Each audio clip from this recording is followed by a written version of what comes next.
The Splash Brothers era is officially over. Klay Thompson is leaving the Golden State Warriors to join the Dallas Mavericks on a 3-year, $50 million deal. For Steph Curry, this means that his last few years in Golden State, unless the roster gets some serious upgrades, it's probably not going to be a title contender, and they'll be scrapping just to get into the postseason. The roster is dated, it's old, it's missing some guys that can take some pressure off Steph Curry.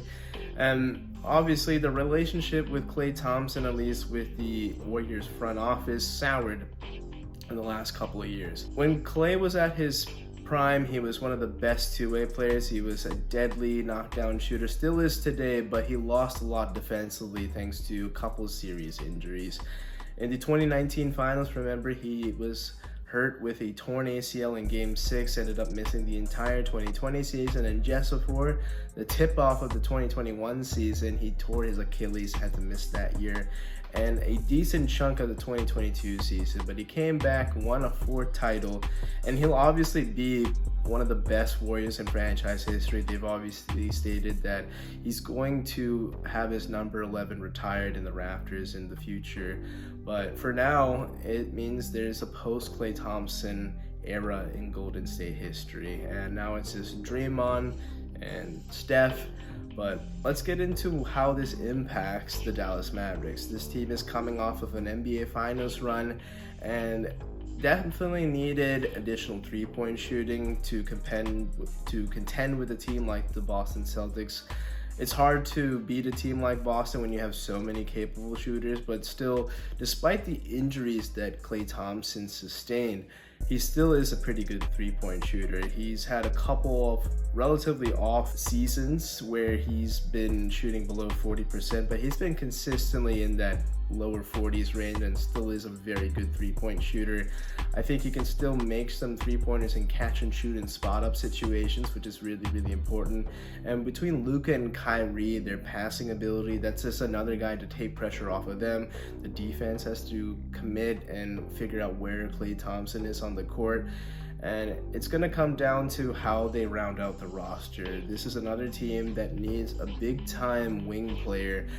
If this was Klay Thompson 5 years ago without the injuries, I think this is a home run move and probably would have cost a lot more. But Klay doesn't give you a lot defensively now due to his age and the limitations of his injuries. So I would definitely still try to find either via trade or somebody out there on the market, because Derrick Jones Jr. was solid, and I think Klay is a big time upgrade to the departure of Derrick Jones Jr., but you still need a better wing. I think there's just somebody out there, either, like I said, trade or free agency, that could be an option, that you can get somebody who's a two-way capability. He can guard the perimeter and contend for rebounds and just give you about 17 to 20 points a night. I think that's just a big plus, because we knew that coming into that series against Boston, the reason why they had struggles wasn't just too much emphasis in the backcourt. There was nobody on the wings, and you needed Herculean performances between Derrick Jones Jr. and PJ Washington, which you didn't get. If you can have PJ give you about like 2 to 3 three-pointers and give you consistently like 10 to 11 points a game, that's enough from PJ, to be honest. He gives you good defense, and I think whoever is this unnamed 3-and-D type of player would be excellent for the Mavericks. But this is definitely a step in the right direction. I think that they still need a few more moves to return to the NBA Finals, but yet again, this is still very early in free agency.